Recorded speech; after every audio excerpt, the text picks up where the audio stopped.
Hello friends, இன்றைக்கி வந்து பார்த்தீங்கன்னா இந்தியா vs ஆஸ்திரேலியாவுக்கு எதிரான 4வது ஓடிஐ மேட்ச் வந்து நடந்தது.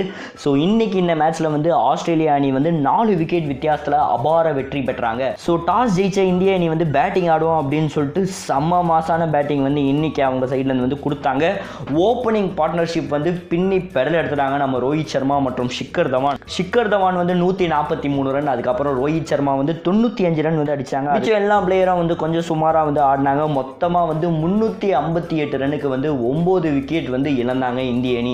ஓகே, 359 ரன் இது வரைக்கும் ஆஸ்திரேலியா வந்து சேஸ் பண்ணாத டார்கெட். ஸோ எப்படிடா சேஸ் பண்ணோம் அப்படின்னு சொல்லிட்டு நினைக்கும் போது ஆஸ்திரேலியன் டீம் வந்து எங்களாலையும் வந்து பண்ண முடியும் அப்படின்னு சொல்லிட்டு ஒரு செம்ம திறமையான இன்னிங்ஸ் வந்து அவங்களும் வந்து கொண்டு வந்தாங்க.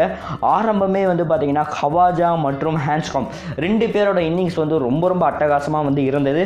கவாஜா வந்து 91 ரன் வந்து அடித்தார். அதுக்கப்புறம் ஹான்ஸ்காம் வந்து 117 ரன் வந்து அடித்தார். ஸோ ஆரான் ஃபின்ச் வந்து வந்தவனே வந்து டக் அவுட் ஆகிட்டு அவரும் வந்து கிளம்பிட்டார். கடைசியாக வந்து பார்த்தீங்கன்னா மேட்ச் வந்து இந்தியா தான் ஜெயிக்கும் அப்படின்னு சொல்லிட்டு எதிர்பார்க்கும் போது டர்னர் வந்து இறங்கினார். ஸோ இவர் வந்து பார்த்தீங்கன்னா செம்மையாக வந்து அடித்து கொடுத்தாரு 84 ரன். ஸோ இவர் வந்த அப்புறமா தான் வந்து ஒரு டேர்னிங் பாயிண்ட்டே வந்து ஆஸ்திரேலியா அணிக்கு வந்து கிடைச்சிது.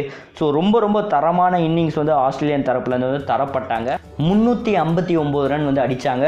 ஸோ 4 விக்கெட் வித்தியாசத்தில் ஆஸ்திரேலியா அணி வந்து அபார வெற்றி பெற்றாங்க.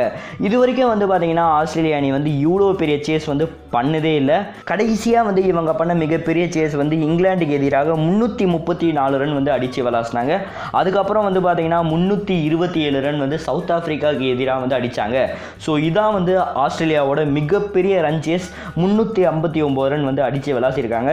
ஸோ சீரியஸாக வந்து ஒரு நல்ல தரமான இன்னிங்ஸ் வந்து ஆஸ்திரேலியா அணி வந்து தந்தாங்க.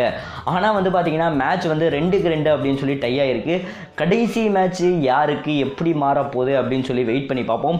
இன்றைக்கி நடந்த மேட்சை பற்றி என்ன நினைக்கிறீங்க அப்படின்னு சொல்லிட்டு உங்கள் கருத்தை மறக்காமல் கமெண்ட் பாக்ஸில் போடுங்க. அதுக்கப்புறம் வீடியோ பிடிச்சிருந்தா மறக்காமல் சப்ஸ்கிரைப் பண்ணுங்கள். அப்படியே பக்கத்தில் இருக்க பெல் பட்டனை சேர்த்து டங்குன்னு ப்ரெஸ் பண்ணுங்கள். ஸோ இத்தோட நான் கிளம்புறேன். நன்றி, ஜெய்ஹிந்த்.